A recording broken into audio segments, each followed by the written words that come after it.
ఈరోజు మేము ఎల్లోరా కేవ్స్ దగ్గర ఉన్నాం. లాస్ట్ వీడియోలో అజంతా కేవ్స్ గురించిన పూర్తి సమాచారం తెలుసుకున్నాము. ఈ సంభాజీ టూర్ మొత్తం మీద ఫస్ట్ రోజు అజంతా కేవ్స్ చూడడానికే సరిపోతుంది. రెండో రోజు వచ్చేసి Ellora caves, Krishneshwar temple, mini Taj Mahal and Daulatabad port, ఈ 4 చూడడానికి అవకాశం ఉంటుంది. అజంతా ఎల్లోరా కేవ్స్ అంటే దగ్గరగా ఏమి ఉండవు. వీటి మధ్య డిస్టెన్స్ 100 కిలోమీటర్స్ ఉంటుంది. ఈ సెకండ్ డే ఈ 4 కవర్ చేయడానికి కార్ మాకు 1500 తీసుకున్నారు.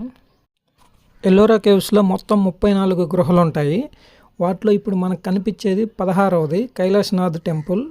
అన్నిట్లో కల్లా ఇది చాలా ప్రత్యేకమైనది. అజంతాకి ఎల్లోరా కేవ్స్కి మెయిన్ బేసిక్ డిఫరెన్స్ వచ్చేసి అజంతాలో పెయింటింగ్స్ ఎక్కువ ఉంటాయి మరియు అక్కడ ఓన్లీ బుద్ధిజం మాత్రమే ఉంటుంది. బట్ ఎల్లోరాలో మాత్రం శిల్పకళ అనేది ఎక్కువ ఉంటుంది. విగ్రహాలు చెక్కడం, గోడలకి అట్లాంటివి.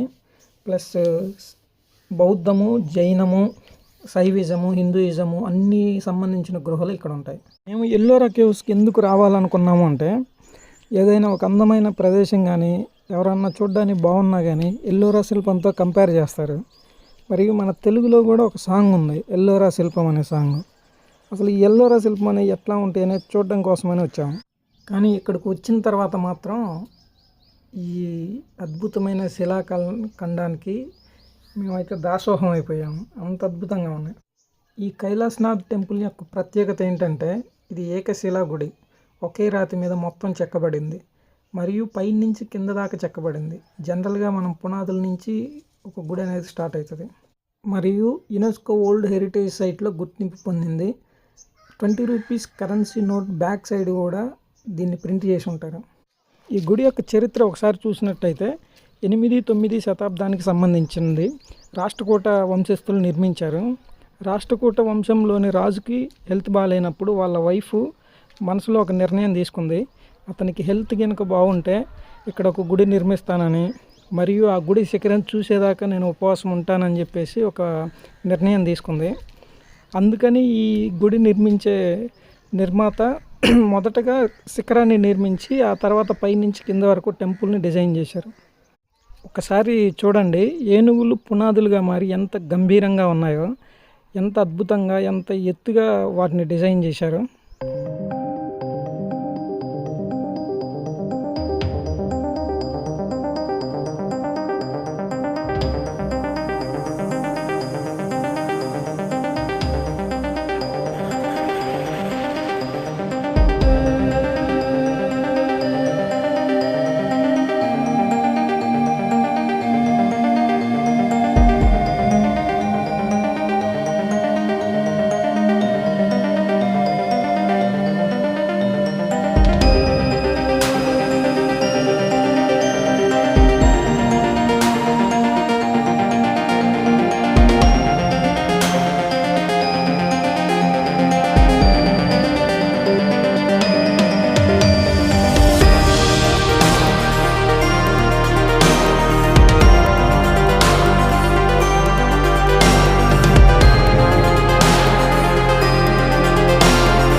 ఇది కైలాసంలోని శివుడు, పార్వతి నివసించే ప్రదేశం.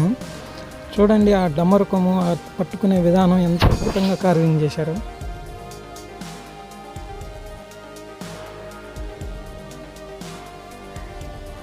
ఇది వచ్చేసి లక్ష్మీ నరసింహస్వామి హిరణ్యకశిపుణ్ణి చంపే శిల్పం.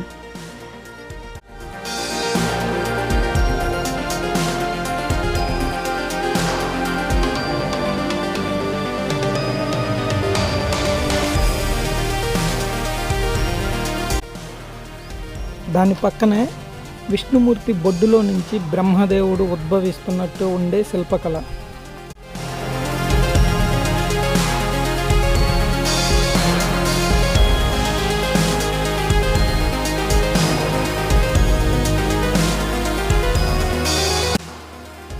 రావణాసురుడు తన అహంతో కైలాసాన్ని ఎత్తాలనుకున్నప్పుడు శివుడు బొటనవేలుతో నొక్కి పెట్టే సన్నివేశం. ఇక్కడ వరండాల్లో పూర్తిగా రామాయణము, మహాభారతం లాంటి ఇతిహాసాల కళాఖండాలు మొత్తం పూర్తిగా నింపివేశారు.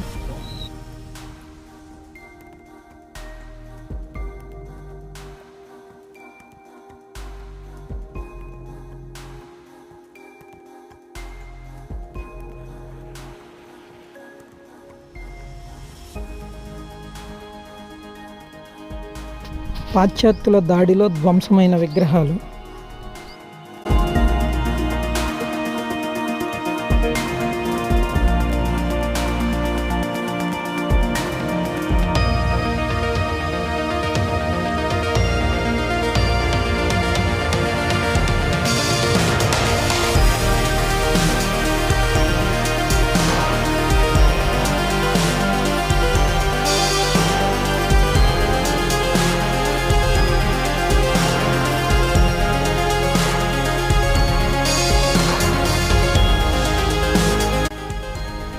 ఇప్పుడు మనం చూస్తున్నది మొదటి అంతస్తులోని మూల విరాట్. ఇక్కడ కూడా చాలా అద్భుతంగా ఉంది. కాకపోతే చీకటిగా ఉండడం వల్ల మేము పూర్తిగా వాటిని వీడియో తీయలేకపోయాము. ఇది గుడికి బ్యాక్ సైడ్ చూడండి, అక్కడ కూడా ఎంత అద్భుతంగా చిత్రీకరించారో. ఇక్కడ నాకు బాగా నచ్చిన విషయం ఏంటంటే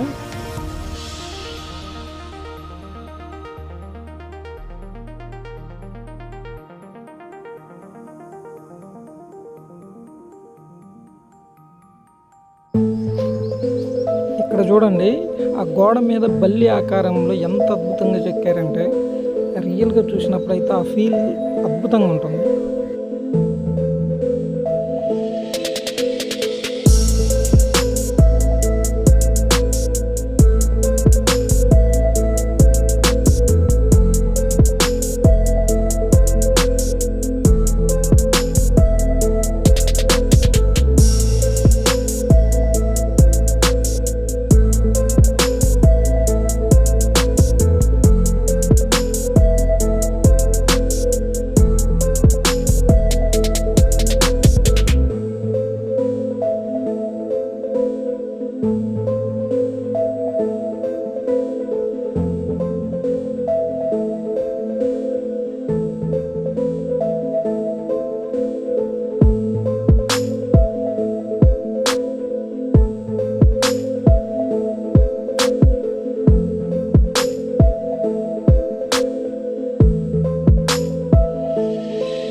ఇప్పుడు మీరు చూస్తున్నది 12వ కేవ్ బౌద్ధ విహారం. ఇది 3 అంతస్తుల్లో ఉంది.